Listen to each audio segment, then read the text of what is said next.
Do you want to learn how to find out what keywords your website is ranking for in Google for free? That's what I'm going to take you through in this episode of SEO Snacks. SEO Snacks. Hello and welcome to SEO Snacks, bite-sized SEO tips and hacks that you can implement straight away. My name's Janelle, I'm an SEO consultant from ContentQueen, and today I'm going to take you through how to find out what keywords your website is ranking for in Google. I use a free tool called Google Search Console, and I'm going to take you through how to use it to work out what your website is ranking for, what position it's at, and what you can do to improve it. So let's go. But first, as this is called SEO Snacks, snacks are involved, and I've got until the end of my snack to tell you my SEO hack. You can nominate a snack by leaving it in the comments, and it'll feature on a future episode. So let's find out what my snack of the week is this week.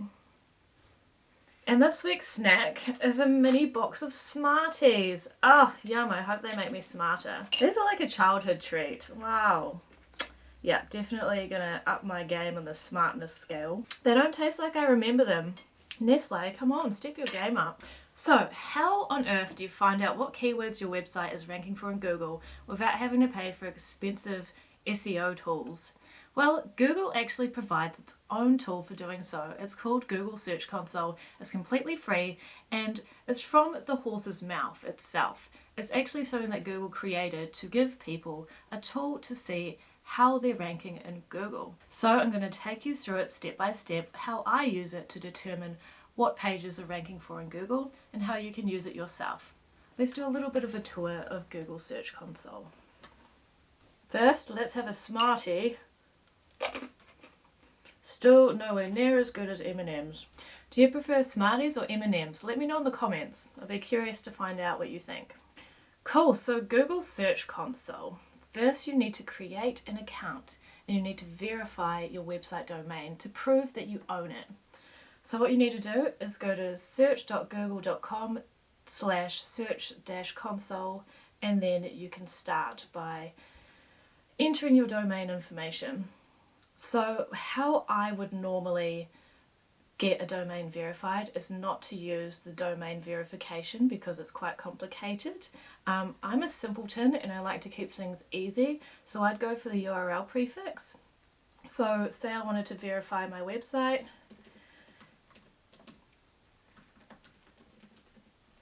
Oops.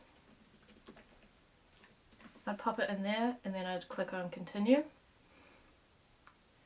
And then it would check your verification methods, and hopefully you've got a website that is integrated with Google Analytics, in which case what you can do is just use that as a verification method, and Google Search Console is going to check that you have an analytics tag on your website, and then boom, you'll be in.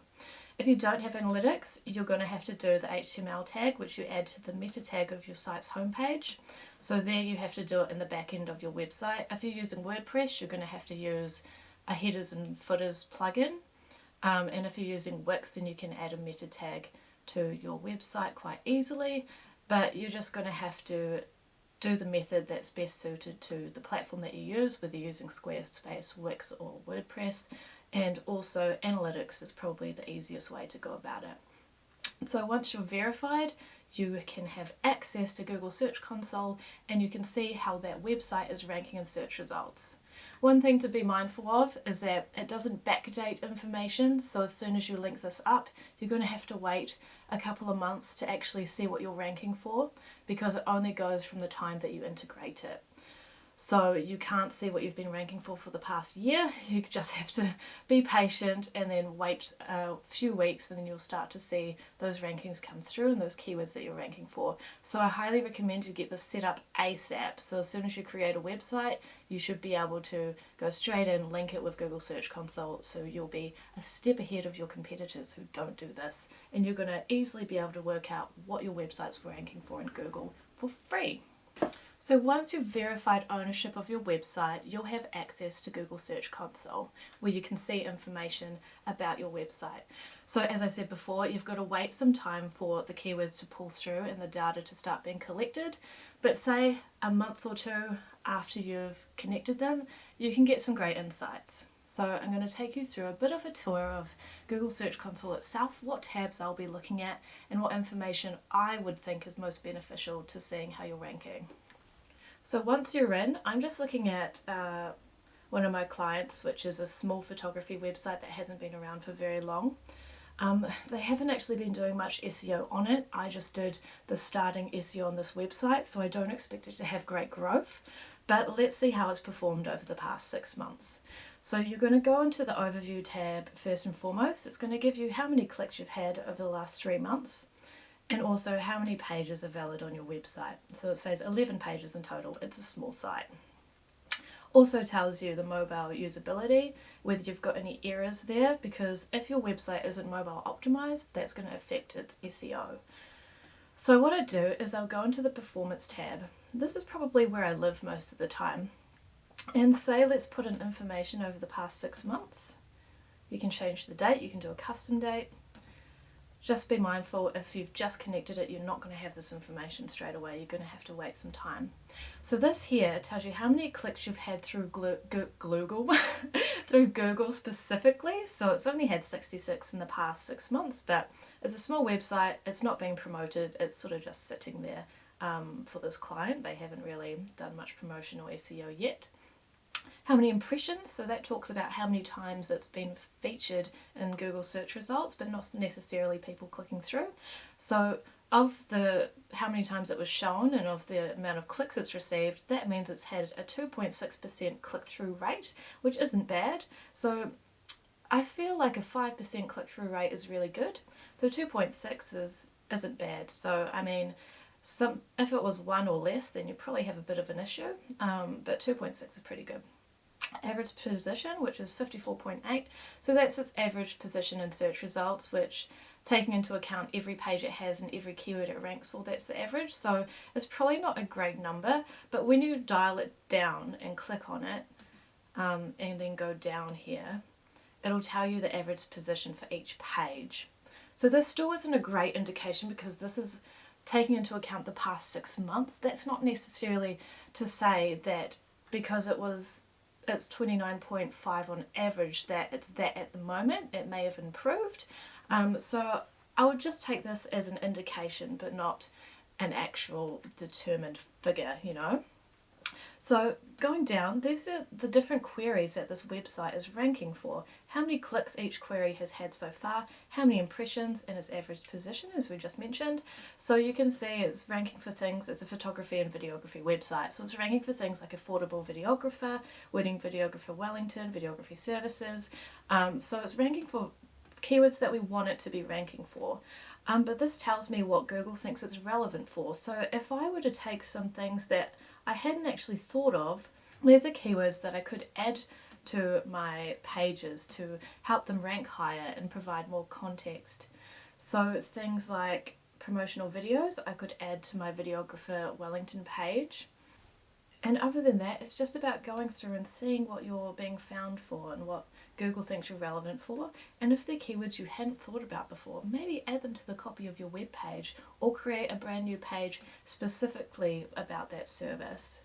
So as you can see, it tells me every single keyword I'm ranking for on this website, and things like budget photographer, but that's what we're going for because it's affordable, family photos Wellington, things like that on these different web pages. It can go on forever, so just bear that in mind, that one page can rank for hundreds of different keywords. And then if you go into the Pages tab, that'll display your pages, how many clicks and impressions they've had, and this is where you can work out what specific web pages on your website are ranking for in terms of keywords. So videographer Wellington, let's click on that. That'll give us more information on this page itself. And then I can go to the queries box to work out what this page specifically is ranking for.